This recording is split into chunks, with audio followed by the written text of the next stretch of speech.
Hi everyone, it's Zoreen from Yahoo Esports.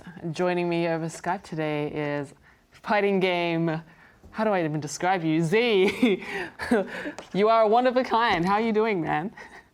I actually am not one of a kind. I thought I was the only one with a name that starts with Z, but I have met my greater half. And I think one day if we meet up, we have to duel to the death because only one can survive. Definitely, I agree. That's look out for that video coming to Yahoo Esports. Oh, so you're here talking to us about Street Fighter today. I've seen you've been very busy hosting Turner E-League's Street Fighter V Invitational. How has that experience been going so far? So I thought I was on top of the world, obviously working on E-League and bringing Street Fighter to the masses has been, like sort of the Lord's calling for me at this point in my life. And then I peeped your feed and you're like kicking it with BTS and I realized that I'm not really doing anything spectacular in my life. So it went from super high and then I just got super depressed. Unless, of course, you're auditioning me for the 8th member. I don't know. It's the 8th. We ran into a short technical difficulty and now we're continuing the interview. Z's actually teleported because he's very masterful at teleportation.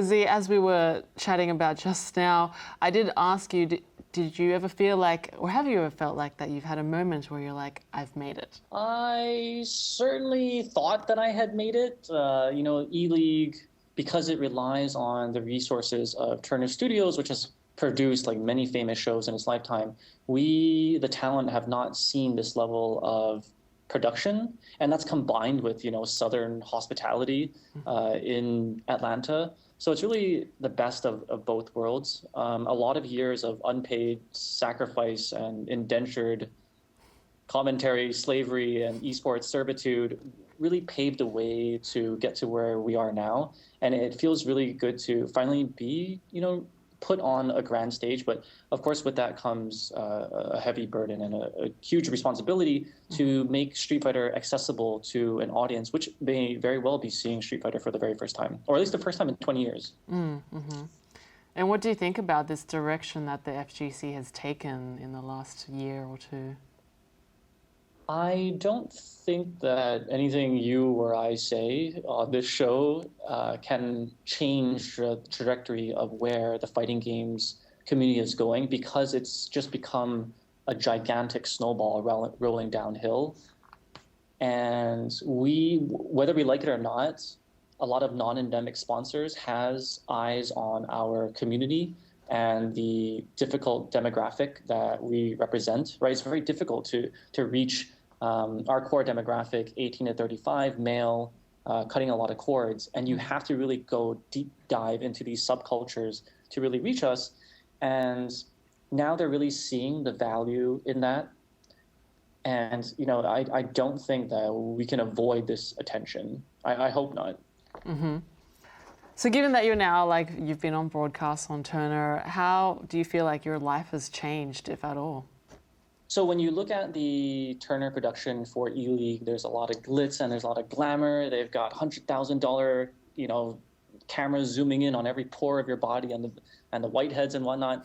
But that all belies the very little change in lifestyle. Still flying economy. I fear every time they're going to reaccommodate me if they overbook and they're like, we need to make some room. And they just pick out the Asian guy sitting down there. So I'm always bracing. But we're still doing the same thing that we've always been doing, only fine-tuning it.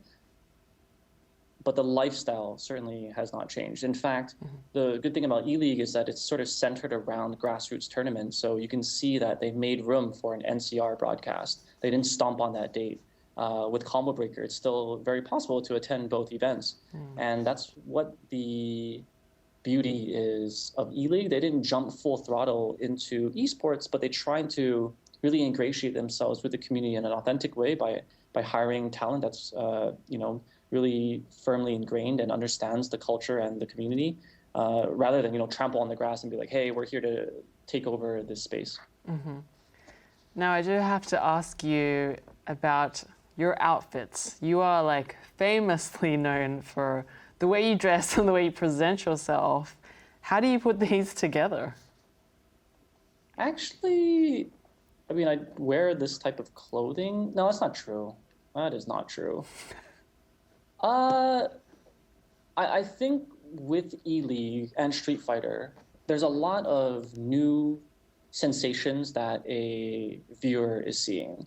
If you compare it to a lot of other major esports titles, there's a lot more homogenization of the presentation. Like, for example, if it's CS:GO, it's probably a predominantly Caucasian, affair. If you're watching like the Korean LOL League or like OGN, it's all going to be like Koreans. But with the E League, if you look at the cast members and also the players as well, we have like the entire spectrum of people from every different shape, size, and color, and what have you. And I think it's important to, because we only have a few seconds to grab that non-endemic audience and capture their attention, we really have to put on a good show at every moment. It has to be punctuated with something that is as meaningful, because I think we'll always have the Street Fighter community and the support of the fighting game community, but how is it that I'm going to be able to convert someone that is expecting baseball on, Turner or a basketball game and happens to see us? You have, very few milliseconds to convert that type of user. And so we're always thinking about how to, make a good show and be interesting. And hopefully our conversion ratio is, 0.001%.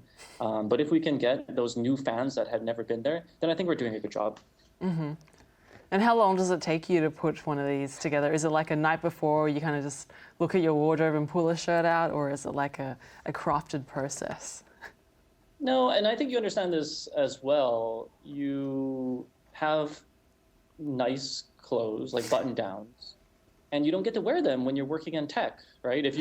It's always like t-shirt and jeans, and when you want to dress up, then you look a bit, presumptuous. People think that you're very pompous. They're like, "Oh, where are you going tonight?" And I'm like, "No, I just wanted to wear like a button-down shirt."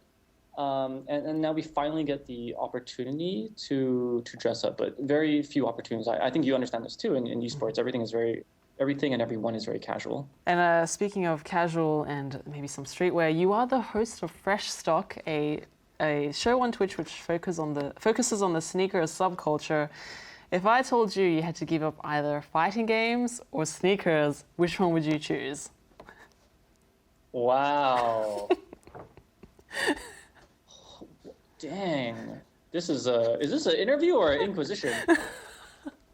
I like to follow, if I just had to make a big bet on the future, I think that street culture is much more relatable to a broader audience, but the potential of fighting games, I think, to reach the mass audience is going to pay big dividends.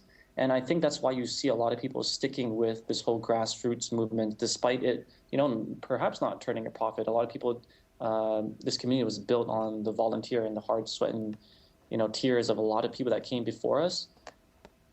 But it's there. I think we're just, we always say this, another perhaps Evo Moment 37 away from going truly supernova. And you've seen it happen with other subcultures, and you wait and turn. When is fighting games going to turn mainstream? I think it's a matter of time. Mm-hmm. So what's your answer then? I try to dodge that one. You can't dodge me, Z. The thing I like about fighting games, and I'm not trying to be like, the thing I like about fighting games is that we can still retain our DNA. And if you look at some of our major broadcasts, let's put E-League aside for a moment. You'll have people commenting in their regular streetwear. And so you don't have sort of ceremonious attire of, the league or a CS:GO broadcast, which is a bit more formal. And I like that. I like that we stay to our roots, because there is tremendous value in the grime and the grit. And people shy away from it. We're like, oh no, we need to clean up. We can't have Yipes talking with all his analogies. We can't have Z like flying off and saying like trash on the microphone. And yes, we do need to cut back in some degree, but that color that we add, that we're on that wavelength of the layman, the street, right? Because we came from very humble beginnings. It came from the supermarkets or the washing, the laundrette, where you put in like $25. So if you look at, I think if you were to do a study of like our socioeconomic backgrounds, you'll find that people that play fighting games perhaps aren't as well off as a PC community, which has a much higher buy-in, that you have to buy, high-end PC monitor and the games and whatnot. Like our hurdle to get into this is much lower, and you see a lot more of that reflected in the way that we talk and the way that we carry ourselves. So in an ideal world, we can do both, and I will ensure with every fiber in my body that we never stray too far away from our roots. And just, we have to wear suits now because we're going esports. No, that's not what we wear. That's not what we wore in the arcades. That would be very unnatural. Okay, so basically you can't choose. The two things are so integrated together. And that's the beauty. I think that's the potential too. And a lot of sponsors will pick up on that. They're like, wait a minute, these guys are doing something a little different. They're a bit more unpolished. And that is not only something that should be celebrated, but something that is incredibly valuable. Awesome. Well, thank you so much for your time today, Z, and best of luck with the rest of E-League. For more Street Fighter V coverage, be sure to check out Yahoo Esports.